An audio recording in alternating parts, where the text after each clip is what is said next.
ज़्यादा खबरों के लिए सब्सक्राइब कर बेल आइकन दबाएं। नमस्कार, भारत न्यूज़ देख रहे हैं आप। तो बीते रविवार को पीएम नरेंद्र मोदी ने एक बार फिर से देशवासियों के साथ मन की बात की। अपने 32 मिनट के इस भाषण में पीएम मोदी ने देशवासियों से कुछ आग्रह भी किए, साथ ही साथ कुछ बातें भी बताई।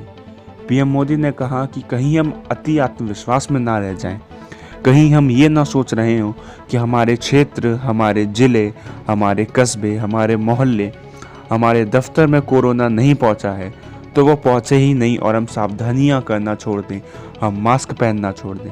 उन्होंने कहा कि सावधानी हटी, दुर्घटना घटी। साथ ही साथ रमज़ान का महीना चल रहा है तो पीएम मोदी ने कहा कि रमज़ान को संयम का प्रतीक बनाना है हमें। इस बार हमें इतनी इबादत करनी है कि ईद तक कोरोना भाग जाए। तो पीएम मोदी की इन्हीं 10 बड़ी बातों को हम बताएंगे। कोविड-19 के कारण कई सकारात्मक बदलाव हमारे काम करने के तरीके, हमारी जीवन शैली और हमारी आदतों में भी स्वाभाविक रूप से अपनी जगह बना रहे हैं। आपने सबने भी महसूस किया होगा इस संकट ने कैसे अलग-अलग विषयों पर हमारी समझ और हमारी चेतना को जागरूक किया है। जो असर हमें अपने आसपास देखने को मिल रहे हैं, इनमें सबसे पहला है मास्क पहनना और अपने चेहरे को ढक कर रखना। कोरोना की वजह से बदलते हुए हालात में मास्क भी हमारे जीवन का हिस्सा बन रहा है।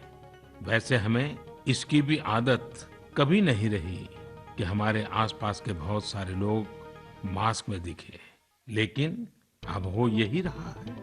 हाँ, इसका ये मतलब नहीं है कि जो मास्क लगाते हैं वे सभी बीमार हैं। और जब मैं मास्क की बात करता हूं तो मुझे एक पुरानी बात याद आती है। आप सबको भी याद होगा, एक जमाना था कि हमारे देश के कई ऐसे इलाके ऐसे होते थे कि वहां अगर कोई नागरिक फल खरीदता हुआ दिखता था तो आस पड़ोस के लोग उसको जरूर पूछते थे, क्या घर में कोई बीमार है? यानी फल मतलब बीमारी में ही खाया जाता है, ऐसी एक धारणा बनी हुई थी। हालांकि समय बदला और ये धारणा भी बदली। वैसे ही मास्क को लेकर भी धारणा अब बदलने वाली ही है।